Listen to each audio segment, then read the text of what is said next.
Hi, my name is Ashley Sher. I'm the founder and CEO of ShareLove.Fund. We are exploring the Sutras of Patanjali. Now we are headed into Book 3, Sutra 1. So the first sutra of Book 3, 3.1 of the Yoga Sutras of Patanjali. As a preface, let's a little bit talk about what Book 3 is about. So Book 3 is about the accomplishments of the yoga practice. So the idea in the first books, it was saying, this is how you should practice. And now Book 3 is sort of about, okay, well, what do I get? What do I get from this practice? So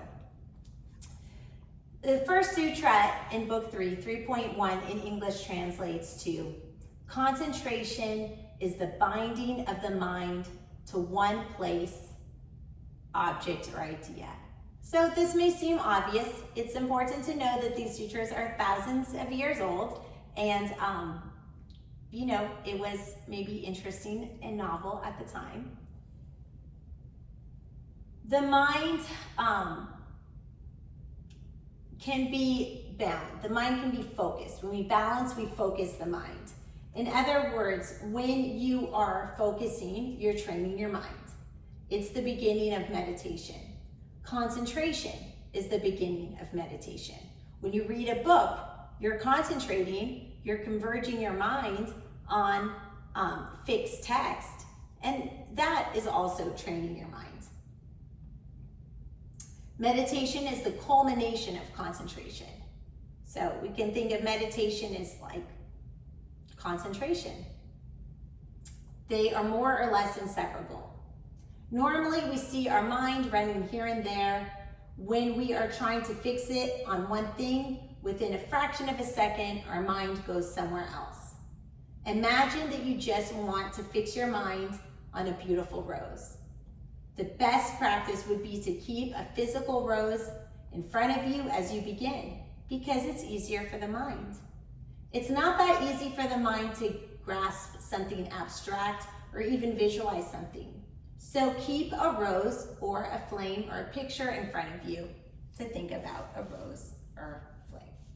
If this is an idea on which you wish to concentrate, at least you have something physical to remind you of it. While you look at this object, you can think of the idea connected to it. This is where the idea of gazing comes into yoga. Actual gazing at something is without blinking. Not to strain the eyes. Have a soft gaze, we often say. You can just look at the object as long as you can, and you'll be able to look at it longer if you put your mind on the idea behind the object. How beautiful it is. What a great gift has come from this rose, for example. Like that, associated ideas will come. When you get involved in those things, even the gaze will be forgotten, but you will still be gazing without blinking. So that's kind of like saying you'll go into autopilot. Don't try to gaze just for the purpose of gazing. If you do that, your eyes will get tired quickly. So you can gaze, I guess we can call it gazing, we can call it zoning out. But the idea is if you're like zoning out just to zone out, that's not going to accomplish that much. But if you're like trying to concentrate on your breath sort of, and then gazing or zoning out, then you could get lost in concentration on your breath, and then kind of be zoning out for a long time. And then that is what this yogic practice is saying, that sort of develops your focus. So I think we've all zoned out before, and people are like, hey, what are you staring at? And so that's this idea that like a soft gaze with our mind thinking on something, we won't even be blinking, we'll just be gazing, we won't even feel tired because our mind is focused on something. After a while, you can gently close your eyes and try to bring a mental picture of your object of concentration. First, it is outside, then you try to bring it within the mind. It might come for a while and then you might lose it. Again, open your eyes. Slowly learn to grasp it within the mind alone. That means you will develop the impressions in your mind. It is something like in photography. You take a picture, it's there on the film. How do you know whether it's there or not? You develop it. If nothing comes, you have to make another picture. It is the same practice with yoga. As you think, so you become. If you think of the rose, the mind will take the form of the rose. After a while, you will easily be able to see it within, without the aid of any physical object. At that stage, you will no longer need altars and this and that.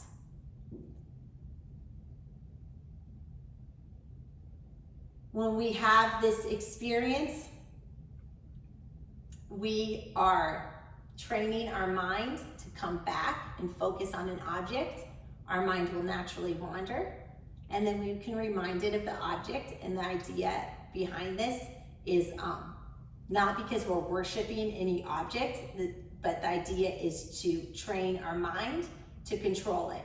And then this is helpful in everyday life, because when your mind starts going down the road of the blame game and you start feeling yourself getting a little angry and agitated, like this person did this to me and that's not right, and you start kind of like thinking the thoughts that make you feel upset, you can just like bring your mind back to that thing that you want it to think about. Like maybe you want to think about the ocean or the sound of the waves, and so training your mind to come back to the object that you want it to focus on, that's a way to kind of put reins on your mind as if it was a horse, and keep it on track so it doesn't get you into trouble.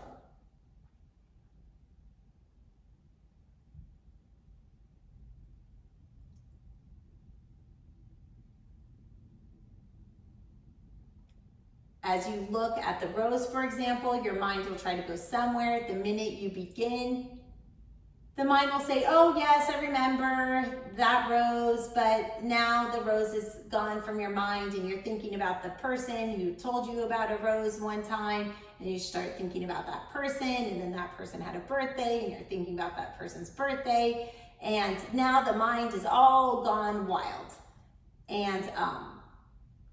And then you realize, wait, what am I doing? I'm not even meditating now. So it just can take a minute to lose track. So the mind's like that. And that's why it takes constant attention to bring it back. A lot of people in yoga, they say focus on your breath. Just keep on reminding yourself of your breath. That's the nature of the mind. There's no sense in getting frustrated. Our mind is hard to control. That's why it's a life practice. Self-mastery is a lifelong practice. It's not a perfect, it's a practice, because everybody is working on it to a different degree. Nobody has it totally mastered. We're all just falling down and getting up and trying to do better the next time. This is the nature of the mind.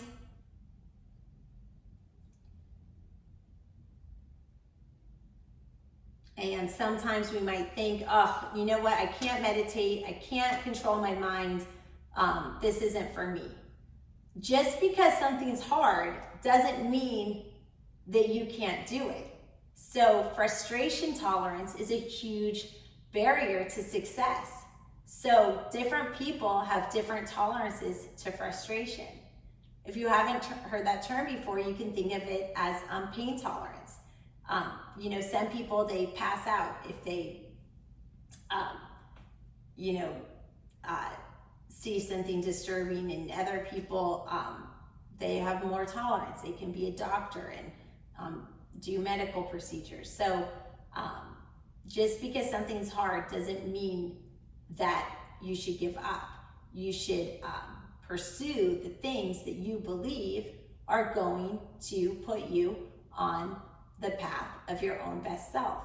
And if those things are hard, then keep at it.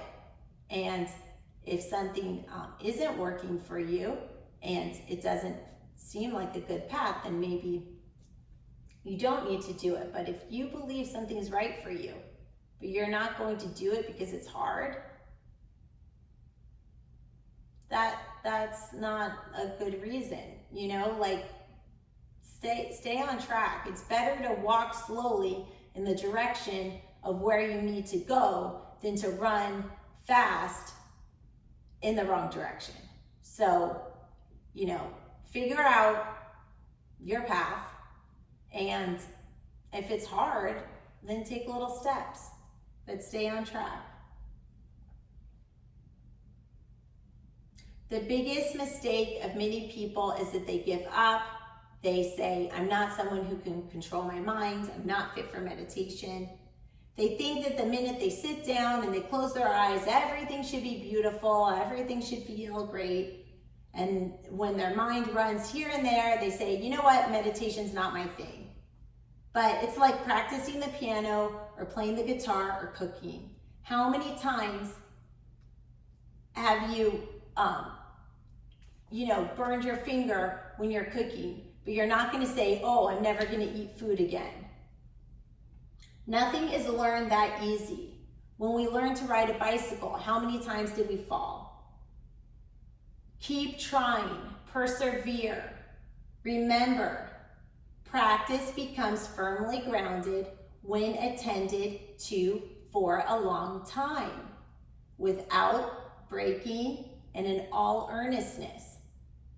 You know, don't halfway do it sloppy. Like, if you're gonna do something, commit to it and like put your back into it. And you know, if you fall, then try again. If it's worth it, just keep getting up, like riding a bike. This very practice itself is called concentration. The mind running, you bringing it back, it's running, you bringing it back, you are taming a monkey. Once it's tamed, it will listen to you. You will not be able to say, okay, sit there quietly, and it will. At that point, you are meditating. Until then, you are training yourself to meditate. Training your mind to meditate is what is called concentration. Namaste.